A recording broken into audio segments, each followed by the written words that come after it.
That would be no Jim Jones if it wasn't for them guys. 1 hour later. And it's good to hear you give Mase his flowers. I ain't giving no flowers. I love to hate, because I'm a hater. Pusha T should be on the greatest 50 rappers of all time list? Ow! What has he done? What has he done that puts him in the greatest rappers of all time besides talk about that he probably didn't performance? It was a full-on soul snatching. You could feel the energy shift like he wasn't just rapping bars. He was casting lyrical eviction notices straight into Jim's chest. Every word hit like it had spiritual weight behind it. From the spirit of repossession. Too much enamel covers your necklace. I buy bitches, you buy them sections. You buy watches, I buy collections. And then came the ultimate disrespect that had the whole internet spinning. Pusha didn't hold back. He said Jim's been running from the spirit of repossession, and the crowd lost it. Everyone knew what that meant. That was a low blow wrapped in poetry, because let's be real, a whole bank actually repossessed Jim's house. That wasn't just personal, that was biblical level shade right there.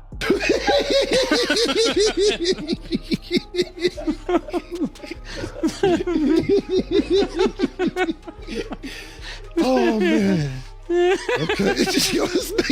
It's what they want. Fan, you begged us. You are a fan. A fan. Pause though. Get off my. But it didn't stop there. Out of nowhere, Mase popped up like he was sitting front row at Jim's public humiliation tour, popcorn in hand, enjoying the show like a fan. The audacity of it all had people screaming online. I'm a breath of it. I will close your heaven for the hell of it. It seems to be valor amongst veterans. I'm watching your fame escape relevance. We all in a room, but here's the elephant. There's no tombstones in the desert. I know by now you get the message. Uncle said, nigga, you must be sick. All you talk about is just get rich. Choke my neck, nigga, and ice my bitch. Beat the system with chain. But here's the craziest part. After all that embarrassment, Jim's still walking around like he didn't just take an L in 4K. Instead of laying low, he jumped on Instagram with a freestyle comeback, throwing slick subliminal shots at both Pusha T and Mase, acting like he still had gas left in the tank. The man's pride won't let him rest. He's out here shadowboxing with ghosts at this point. Let's keep it all the way real. Marty and Cameron have been schooling Jim Jones for decades. They've both tried to teach him how to move in this rap game, but this time, it's different. And the reason? Because Pusha T and Malice just pulled up and shut the entire Tiny Desk stage down.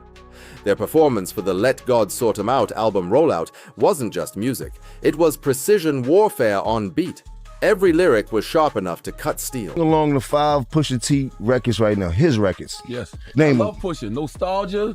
Oh, you was a Pusha T fan. He's like, I didn't know he had fans like that. Can you name 5 Pusha T records? No, his records. See, but no, can you? No, can you rap to 5 Pusha? I can't rap 5. No, all right, can you rap to 5? Wait. Can you rap? If 5 Pusha T records, not the records he's featured on, if 5 Pusha T records came on right now, could you rap them? You could rap 5 Pusha T records? Yeah. Could you rap 5 Pusha T records right now if they started playing? What do you mean rap though? Like the hook? Could you sing them? You're not in my top 50. You might be in Charlemagne's top 50 and things like that. But top 50. You haven't done that much for me in my life. Like I didn't never want to be like Pusha. I never had a Pusha moment in my life. I never thought like you did. Like where I'm from, want to be like you if you was really that dude and that rapper and things like that. Wayne wanted to be like Pusha. He was influenced by Pusha. Yeah. Okay, cool. That's why Pusha did the Mr. Me Too record. Okay, cool. You a very strong Pusha T fan. Nigga, you was nowhere near the top 50. You top 950. The track that had everyone's jaw on the floor was Chains and Whips featuring Kendrick Lamar. That performance wasn't just powerful, it was a full-on lyrical assassination. You could feel the tension through the screen. If you caught that Tiny Desk clip or watched the genius lyric breakdown, you already know. Pusha wasn't just rapping, he was executing a hit. He never blinked, never smirked, never broke character. He stood there cool, calm, and deadly, spitting bars like a man reading out a hit contract. And that little grin he flashed mid-performance. Oh, that said it all. It was a message, a warning shot straight to Jim's pride.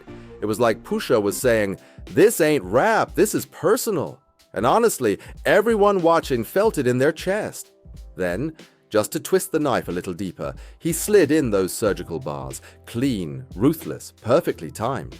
Pusha didn't just perform, he delivered a court summons in rhyme form. Every word felt like evidence being entered into the record, and Jim Jones's name was written all over it. Let's be honest, Jim Jones brought this whole mess on himself. Nobody forced him to step into a lyrical war with Pusha T. He did that out of blind loyalty to Drake. And now he's learning what happens when you bark up the wrong lyrical tree. Because Pusha doesn't just rap, he dismantles egos with surgical precision. That one brutal bar from Chains and Whips said it all. We all in the room, but here's the elephant. You chasing a feature out of your element. Man, that line hit like a sniper shot. It wasn't just clever wordplay. It was a direct hit to Jim's pride. Pusha basically told the world that Jim's been running in circles, chasing validation from Drake like a rookie desperate for a cosign. The message was crystal clear. You're out of your league, and everyone knows it. T should be on the greatest 50 rappers of all time list? Ow! What has he done? What has he done that puts him in the greatest rappers of all time besides talk about that he probably didn't kiss? What has he done? Nobody has dressed like him. Nobody wants to be like Pusha T. No, I don't remember nothing. And let's not be evil, but we don't talk about rap where that's popping the want to be like. I don't know too many in this game that was leaning towards being like Pusha T. I don't know no records they play in the club with or Pusha T. They don't play outside. NBA Youngboy before Pusha T. That's wild, Jim. That's NBA Youngboy before that's Pusha crazy. T? That's crazy. What do you... What? Nah, Jim just trying to get everybody mad. Pusha T around out here. You heard? Jim trying to get everybody mad. That's Jim's... look at him. Look at him laughing. But that's what I'm trying. That's how I feel about Pusha. And just when people thought Pusha was done, he dropped another dagger straight to Jim's chest. Nowhere near top 50. You top 950. That bar didn't just hurt. It ended conversations. It was cold, calculated, and way too accurate. But what makes it even worse is how Jim kind of proved Pusha right. Instead of focusing on his own moves, Jim's been out here riding for Drake like a full-time bodyguard, barking at anyone who even mentions the man's name. Ever since this feud reignited, Jim turned himself into Drake's personal pit bull, throwing shade at Pusha every chance he got, like he's trying to earn loyalty points. And it all started because of that infamous Billboard Top 50 Greatest Rappers of All Time list. When Billboard crowned Pusha T at the Vaction 29, Jim couldn't handle it. He went off, loud, emotional, and completely unprovoked. Instead of celebrating hip-hop, he turned it into a personal vendetta. And that's when the lyrical storm began, one that's now blowing up in his face. Jim Jones really went on a media tour of denial. He popped up on the Breakfast Club yelling that Pusha T doesn't even belong on the top 50 list, acting like he forgot Pusha already bodied half the rap game with his pen alone. He didn't just stop there. He doubled down again on Rap Caviar, saying Pusha T hasn't done anything impactful for the culture. Like, come on, that's delusional.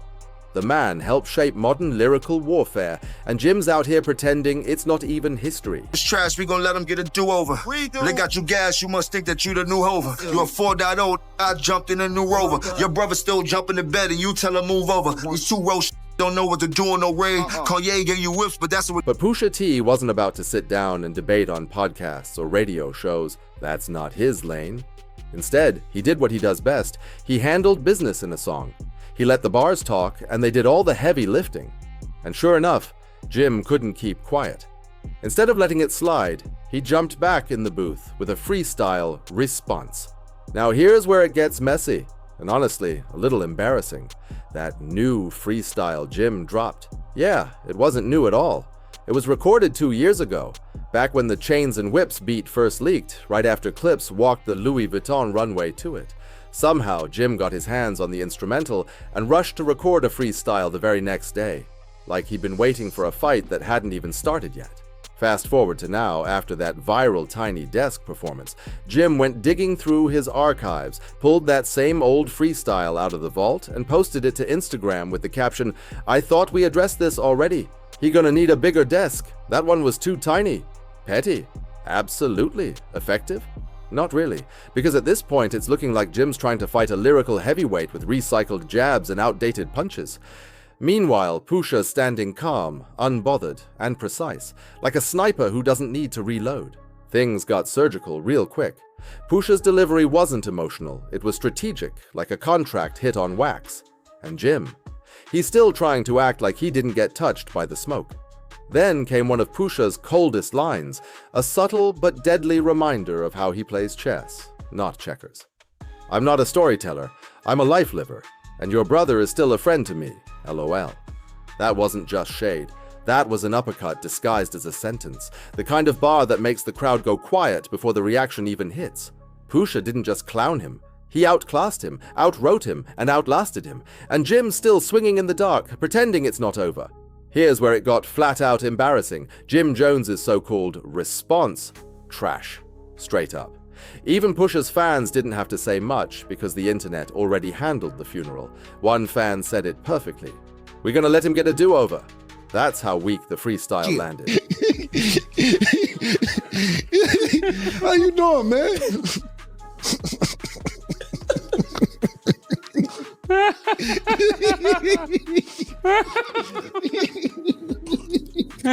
Yeah, play oh, what's happening? Oh man, this is crazy, man.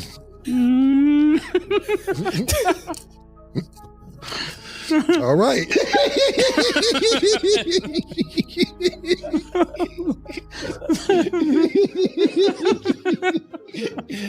Oh man. Okay. It's what they want. If you scroll through the comments under Jim's Instagram post, it's a full-blown roast session. His own supporters turned on him like a cookout gone wrong. One user wrote, "You got triggered and smoked so bad, you re-uploaded a diss from last year. How you doing, man?" Another commenter dropped, "He said no names, and you out here bragging about enamel on your chain." But the one that really had everybody crying, laughing, was this gem. Jealousy turned into obsession. Give it up, bro. You reaching. I watched Mase on cam and everybody around him. Wow. A bitch like all the time. You heard? Like I was there the whole time, but I was Cam's man. You heard? Is that I wasn't there for every single thing. Everybody Cam didn't like, I didn't like. And I already see how he was handling Cam, so I definitely didn't like him. You dig? And then I seen how much love Cam had for him and how Cam was jumping out the window for him, which a friend should. Like that, like being overprotective, making sure nothing happened. Like he was trying his best to make sure that Mase stayed as safe as possible, but Mase had got that money and lost his mind. And that's just the comment section chaos. Because once Mase and Cameron caught wind of it, it was curtains for Jim. Those two didn't waste a second jumping into the mix like they'd been waiting for this day since the 2000s. Diet, he needed to get his life together. He needed to go to the doctor and get a physical. He looked terrible, bad body, back. Nigga looked big around the neck, waist looked crazy. I'm body shaming this. You heard? He needed to go get his shit together, get on the treadmill, do some push-ups, do something. You heard? Especially for playing with me. He going. See, Mase and Cam been waiting on this moment like it was a pay-per-view grudge match. If you know the history between them and Jim, you already know. They've got decades of tension and plenty of receipts tucked away for rainy days like this. So the minute Jim started slipping and flopping again, Mike and Cameron showed up with popcorn in hand, ready to laugh like they'd paid for front row seats to his downfall. And that laugh Mai let out? Oh, it wasn't normal laughter. That was that Harlem-certified revenge giggle. The kind that says, I've been waiting 20 years for this moment. Your man, like on the side, like on the side, just he was not a rapper at all. Right. So when Ballin' took place, and I'm looking and I'm going, oh, he having a moment. That's the Lloyd Banks. It's Lloyd Banks thing. He wanted that. He was watching them be that, like Mase be that, and Cam be that, and looked at, and it was finally he had one. Mm-hmm. And I just looked, and I knew I just took the shot, Murder, to see, because I wasn't sure he was gonna go for it. Mm-hmm. But I was like, we like Jimmy better than you anyway, Cam. You gotta watch to see how he responds. And then you see, he like, Oh shit, he really like that. give me this. Get me Jimmy. Yeah, tell him we want you at the show, Jimmy.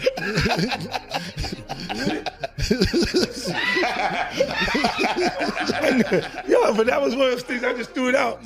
Let's take it back. Mase, Cameron, and Jim Jones all came up together in Harlem back in the 90s, before the fame, before the beef. They were part of an early rap crew called Children of the Corn, a local powerhouse that had real potential. But when Mase blew up first, everything changed overnight. He signed with Bad Boy Records, became a superstar, and started moving different. And that's when things between the Harlem trio started to shift. Now, fast forward to today, and the tables have completely turned. Mase and Cam are the ones laughing while Jim's out here trying to fight lyrical giants with leftover verses. It's almost poetic.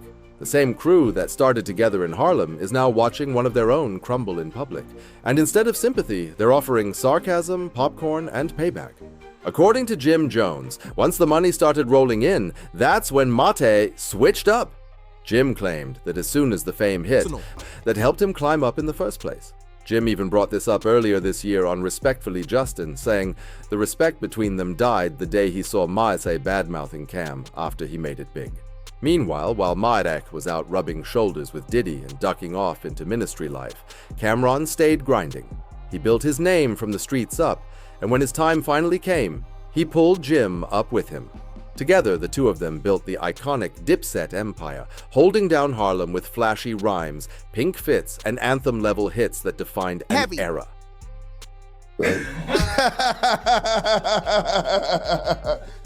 They got nothing else to think about but Capo. I did a lot for them in their life, you heard? Both of them. Pause though, get off my dirt. There's only space on there for baby girl, man. Come on, man. Tugging on my shit like that. But let's be real, Machi's story has always been complicated. He left rap, found God, became a pastor, then jumped back into hip-hop like nothing happened, flipping between Bible verses and bars like a light switch. Jim wasn't feeling that energy one bit. He accused Mate of being all about clout and convenience, coming back to the mic only when the spotlight got bright again. At one point, the tension between Mate and Cam got so heavy, it felt permanent. But in 2022, out of nowhere, they shocked the whole industry. They squashed the beef. Not only did they make peace, they teamed up and launched their viral sports show, It Is What It Is. That reunion broke the internet and had fans celebrating Harlem unity again. Well, everyone except Jim. Jim couldn't hide it. You could literally see the salt on his face. The jealousy was real. That Dipset brotherhood energy started to look fractured all over again. Instead of being happy for them, Jim started taking petty shots in interviews, saying slick stuff every chance he got. He even went so far as to clown Machi's appearance, saying he needed to go on a diet. Created the aesthetic. Okay. For the diplomats. You heard? Dan and Cam's pink. You heard? He'll tell it. Nah. All right. Sooner or later, he gonna have to tell it. Where he got the pink from. That comment alone showed just how deep the bitterness runs. While Cam and Mate were out here laughing, going viral and cashing checks, Jim was sitting on the sidelines, frustrated, resentful, and watching his old crew thrive without him. What started as Harlem pride turned into Harlem rivalry, and it's crystal clear. For Jim, the wounds from the past never fully healed. But see, Cameron and Mase don't play checkers, they play chess. And when it came time to clap back at Jim Jones, they did it with petty precision set to Harlem standards. Their move? Straight up genius. They invited Jim's longtime rival 50 Cent onto their podcast, and everybody knew it was about to get messy. The second 50 walked in. You are from the Bronx, bro. You are not from Harlem. Why do you keep thinking that you are from Harlem, bro? You are not from Harlem. I did not grow up with you, man. I did not grow up with you. Contrary to what you believe, I did not grow up with you. You are from the Bronx. Did your grandmother live? Did your grandmother live in Harlem? Yes. Did you come see her? Yes. Did I see you time to time? Yes. I did not grow up with you. The moment the cameras started rolling, Cam turned the temperature all the way up. With that signature smirk, he looked at Mai and said, "Yo, tell him why Jim pulled up backstage at your 50 Cent show back in 2007. Now, that might sound innocent, but the timing. Savage. Back then, Dipset and G-Unit were in a full-blown war. The tension was legendary, so Cam dropping that question wasn't casual. It was an alley-oop waiting for 50 to dunk. And man, did 50 slam it home! He went straight for Jim's pride, cracking jokes, throwing shade, and dragging him like it was 2007 all over again. The crowd in the comments went wild. It was pure setup, pure Harlem comedy, pure revenge. You could almost hear the rim shatter from how hard 50 dunked on Jim. Myself, Big L, even though Mase and Big L on the same page, Bloodshed, my man Herb McGruff, we were super duper popping in the street prior to the internet. Everybody knew we was about to get a record deal. Everybody knew this, nigga. It wasn't no secret. Basically, you heard our freestyles, and you came up to me one day when I was chilling in front of the house, you said, and this word to my dead mother, yo, man, I heard the freestyles, y'all killing. Yo, you know my grandmother died. If y'all wanna come by and just hang out, y'all could, y'all more than welcome. You like, all right, Jomo, thanks. It didn't really make sense at the time because we like, yo, man, where's Jomo inviting us to his house for? Even though he cool. But it didn't make sense to be going to Jomo's house. I never needed nowhere to stay. You act like your couch. You was a fan. You begged us. You were a fan. Come on. A fan.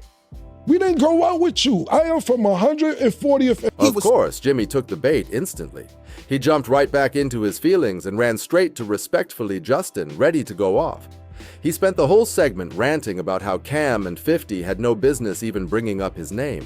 Jim said they both owed him favors, acting like they were being ungrateful for everything he supposedly did for them. He sounded tight, like he'd been stewing on that grudge for years. Then came the delusion-level boldness. Jim claimed he was the mastermind behind Dipset's entire aesthetic. Yeah, you heard that right. He said he was the creative force who inspired Cam's whole style, including the legendary pink fur coat that became one of hip-hop's most iconic fashion moments. The internet instantly called Cap on that one.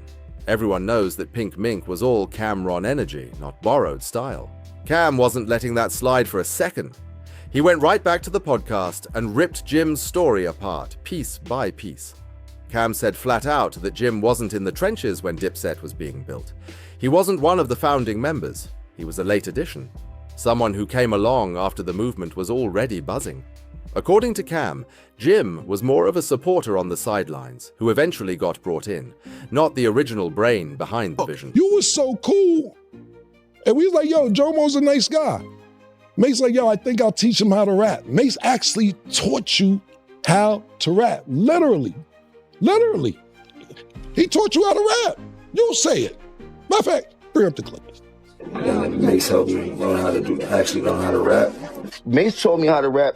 Mase actually showed me, he was the first person to show me how to rap. Mase actually sat me down and showed me the magic to rap. We taught you how to rap. How you ran the whole organization. How you made Diplomat. You ain't make none of this stuff. You was a fan. I put you down. But the best part of this whole episode, those random cuts to Mase eating a bucket of popcorn and almost choking from laughing so hard. I didn't think it'd be a big deal because you make up with every nigga put hands on you. But I see the pattern now. If I agree to disagree with you and don't want to take it that route because they got some genuine. And Cam wasn't done there. When Jim tried to flex and say he'd been around since the bad boy era, witnessing my FA and Cam's early grind days, Cam shut that narrative down quick. He made it clear that by the time Jim started popping up, Children of the Corn, the original Harlem rap crew with Cam, Mai, Big L, and Bloodshed, had already been making serious noise. Jim wasn't in that chapter. He wasn't part of that grind. Cam said it straight. Jimmy wasn't there when we were building this. By the time he showed up, the wave had already started. That statement hit like a punchline. And just like that, the whole internet realized Jim's been rewriting history, while Cam and Mase have been sitting back, letting him expose himself one interview at a time. And Jim? Man, he was still out here trying to catch a wave while everyone else had already surfed to the shore. The pink fur story Cam told? He made it clear that's his legacy. The foundation of Dipset, the pink aesthetic, the movement, the Harlem energy. That's all Cam and Mate. According to Cam, Jim's been out here taking credit for things he never built. Body, he look like when they be like big, bad body, taco eating, stew. That's what he remind me of. Slap the popcorn out of me. Let me stop. And Cam didn't stop there. He took it even further. He said straight up, Jim ain't even from Harlem like that. That line alone sent shockwaves through social media. For Harlem natives, that's fighting words. Cam was basically stripping Jim of his hometown crown, saying he's been repping a block he didn't grow up on. The internet went wild, dissecting every clip, every lyric, every photo, trying to see if Cam was right. But then, Cam dropped one last nuclear bomb before he put the mic down. He said Maiji is the one who actually taught Jim how to rap, and he didn't just say it for show, he came with receipts. Cam pulled out old clips where Jim himself admitted that Maya was the one who helped him find his flow back in the day. That was the knockout punch. How you gonna talk down on the OGs when the OGs are literally the ones who gave you your first playbook? The part that had the whole internet in stitches, though, wasn't even what Cam said. It was Matai's reaction. The man was sitting there in the background, chilling with a bucket of popcorn, laughing so hard he was wheezing on camera. He didn't even have to say a single word, just his laughter alone clowned Jim into oblivion. Viewers said it best. That was Harlem comedy at its finest. Jim saw that clip and lost it. He hopped online, fuming, saying he'd slapped the popcorn out of Mai's hands. Bro, that's not a comeback. That's pure frustration caught in 4K. You could practically hear the anger through the screen. At that point, it wasn't about music anymore. It was ego, pride, and old Harlem history boiling over. But here's the plot twist. Jim ain't backing down. Word is, he's lacing up for round 2 and calling in backup, ready to turn this feud into a full-blown lyrical war. And if that's true, Harlem might be about to witness another legendary showdown, Dipset versus the OGs, one more time. Word on the street is Jim Jones is calling in major reinforcements, and not just anybody. He's allegedly teaming up with Drake for his upcoming album Iceman, and insiders are already saying it's about to get icy for real. From what's being whispered in industry circles, Jim's loading up the booth with bars aimed straight at Pusha T, Mase, and Cam'ron. He's not just responding, he's coming for reputations this time. And there's one particular track being teased as the nuclear moment of the project, the one that could flip the whole narrative. Sources close to the production say this song isn't just smoke, it's career-level damage if he really goes there. They're calling it legacy denting, and fans are already speculating whether Drake might hop on that same record just to add gasoline to the fire. If that happens, the internet's gonna melt down. At this point, it's way past rap beef. This has turned into a war for pride, legacy, and lyrical dominance. Every move from here on out could change how hip-hop remembers this feud. Will Jim finally land a hit that silences the doubters? Or will Pusha, Mase, and Cam just turn the heat up even higher? Either way, this story's about to explode. Thank you for watching. Don't forget to like, subscribe, and share. See you on the next one.